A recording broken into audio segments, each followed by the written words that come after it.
que hoje nem sempre é o 9 o fazedor de gols, e a gente tem aqui o Neymar hoje ultrapassando o Ronaldo Fenômeno, que foi um 9 clássico em números de gols na carreira profissional, que é um número, espetacular, muito relevante para o Neymar, obviamente, e para o futebol brasileiro, entendendo que não é necessariamente o 9 que vai fazer os seus gols, a minha pergunta é mais se os não 9, os jogadores que estão na cabeça do Tite, mais perto da condição de titular, se é uma preocupação para o Brasil ter cara que faça gol. Porque assim, o Vinícius veio de uma temporada brilhante, de muitos gols, inclusive gol de título da Liga dos Campeões. Não jogou bem hoje. Estou com você. Não jogou bem hoje. Mas foi a primeira temporada, e é natural para um garoto, que ainda é o Vinícius, que ele se apresentou como um cara para produzir um volume maior de gols. O Rafinha não me parece ser o cara de muitos gols também. O Paquetá também não é um cara de muitos gols. Então sobra o Neymar como cara para fazer gol. Porque, essa é uma preocupação que eu acabo tendo, Fúvio. Beleza, eu acho justo. A Espanha foi campeã do mundo tendo basicamente o Davi Villa ali, e ele fazendo 5 dos 8 ou 9 gols que a Espanha fez na Copa. Não foi também uma brilhante Copa da Espanha. Não foi brilhante, ela chegou como favorita. O ciclo foi bem melhor do que a própria Copa. Excelente, acho inclusive que a melhor Espanha vem depois. A Espanha campeã da seguinte da Euro, para mim é a melhor versão da Espanha. Ela perde para a Suíça na estreia, 1-0. Perde e faz jogos de 1-0, um pouquinho, enfim. Mas foi campeã assim. A Alemanha também foi campeã do mundo em 2014 sem ter necessariamente essa figura. Ou se tinha no banco, que era o Klose. Ela não foi esse time. Ela não tinha essa figura. Mas o Thomas Müller é um cara que faz... Eu não tô falando do 9, tô falando dos caras que saibam fazer gols. Esse cara é o Neymar. Tá falando, que o Luizinho tá falando é um negócio diferente, gente. Ele não tá falando que a gente precisa de um 9. A gente tá precisando de fazedor de gol. Pronto, eu vou chegar lá. Eu fiz as contas aqui. 23 com 20, com 14, com 13. Esse ataque do Brasil teve na temporada 70 gols. Isso é um número muito bom. Assim, é bom. É claro que você vai ter o Lewandowski sozinho. É muito bom, mas eu acho ele bom. Pro número, pra seleção, eu acho bom. Provavelmente esse ataque da seleção fez mais gols que o ataque da Argentina. Se a gente pegar lá quantos gols fez o Lautaro, o Messi, o Di Maria, provavelmente a gente tem um ataque com mais gols. Mas o Lautaro é metedor de gol. É metedor de gol que fez menos gol na temporada que o Vini, provavelmente. Vou até conferir aqui. Sim, por isso que eu falei, o Vini teve uma temporada de... ele é metedor de gol. Pode até não dar certo. Mas o Rafinha, teoricamente, pode ser também. Hoje perdeu, né? Somar tudo, o Lautaro fez 31, né? Fez mais que o Vini no somatório como um todo, né? Na realidade... Fim, né? Oi?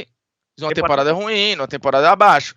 Se você pegar só a temporada por clube, foi parelho, né? Foi igual. Mas de gol. 70 gols no ataque da seleção, tendo 2 pontas e nenhum 9, né? Não é um número desesperador, é um número bom. Então, de novo, eu vejo outras seleções que também não tem essa figura. Se a gente pegar, a Holanda também não tem. A Holanda tem o Depay, que equivale ao Neymar, tá? Fazendo que na seleção faz muito gol também. Mas tem este papel, né? A Holanda não é a nossa grande rival. Ela vai chegar num patamar ali, ok? Mas assim... Quem são as favoritas para a Copa do Mundo hoje? Você olha, França, tem metedor de gol? Tem. 2, né? Se você colocar a Inglaterra, tem metedor de gol? Tem. Se você colocar, esses caras, tem. Alemanha tem. Bélgica tem. Espanha tem. Não, mas peraí, a gente tem o nosso... Luizinho, mas o nosso metedor de gol existe, é o Neymar. A questão é quem são os companheiros desse metedor de gol. Porque aí eu acho, pra gente ser justo, quem é o companheiro equivalente ao Harry Kane? Tem esse cara que você vai confiar nele? 25, não tem também. Eu acho que assim, talvez falte. E eu posso comparar o Sterling ao Vinícius Júnior no ponto de vista de gols. Porque o Sterling já teve temporada de mais de 20 gols. Algumas, inclusive. Sim, e eu continuo sem confiar nele para fazer gol. Ok, então acho uma desconfiança justa. A Itália, por exemplo, tinha 9.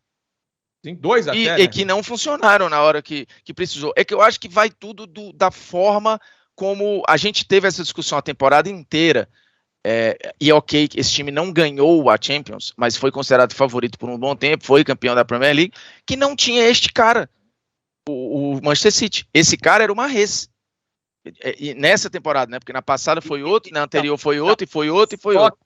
A gente chegou num momento lá no City que muito se questionou. Será que falta pro City um cara para meter gol e por isso o City ainda não conseguiu conquistar a sua Champions, a gente falou disso pra caramba. Não, falamos sobre isso na final contra o Chelsea. A França foi esculhambada porque tinha um 9 que não fazia gol. E foi campeã do mundo com um cara que, beleza, tava lá o metedor de gol que não fez gol. Mas o Giroud, né? O Giroud não meteu gol, mas você tinha um Mbappé, você tinha... Eu digo assim, gente, você pode ser campeão com metedor de gol, você pode ser campeão sem metedor de gol, só que o Brasil não tem. E André, a gente pode estar... a minha pergunta, ela pode estar sendo de alguma forma injusta, porque o Brasil foi lá, meteu 4 contra o Paraguai, 4 contra... nas últimos jogos das eliminatórias, 4 aqui, 4 ali, meteu 5 contra a Coreia, aí chega no jogo que só faz um só de pênalti, e que não tem problema nenhum fazer gol de pênalti, porque o Brasil estava na área, a bola bateu no travessão. Mais de 20 vezes. Né? A bola bateu no travessão, pipocou, voltou, se não dá o pênalti, talvez tivesse ainda a chance de fazer o gol ali na sequência do lance. O Brasil produz muitas oportunidades, mas quando a gente pega um adversário fechado, e foi o caso do Japão hoje, faz um só, e aí esse só ainda tendo a situação do pênalti, acho que vale a pergunta. Vale a pergunta porque se a gente chegou à conclusão que vai ser assim que o Brasil vai enfrentar os adversários, na média, na Copa do Mundo, os caras mais atrás do Brasil ali, se não aproveitar, porque criar é maravilhoso, mas tem que aproveitar. Tem que aproveitar. Porque na Copa do Mundo é o aspecto que a gente não consegue medir aqui, que só é sentido na hora, que é o peso do jogo. Isso define muito, cara. O aspecto mental não dá para ser treinado. Sim, você tem razão. E quero dizer mais outra, tá? Você cria oportunidades e tal, aí você não tem um cara. Essas oportunidades que são criadas, muitas delas geram pênaltis. E eu vejo muita crítica. Fala, o Neymar só mete gol de pênalti. Cara, o Brasil tem um especialista como o Neymar cobrando pênalti.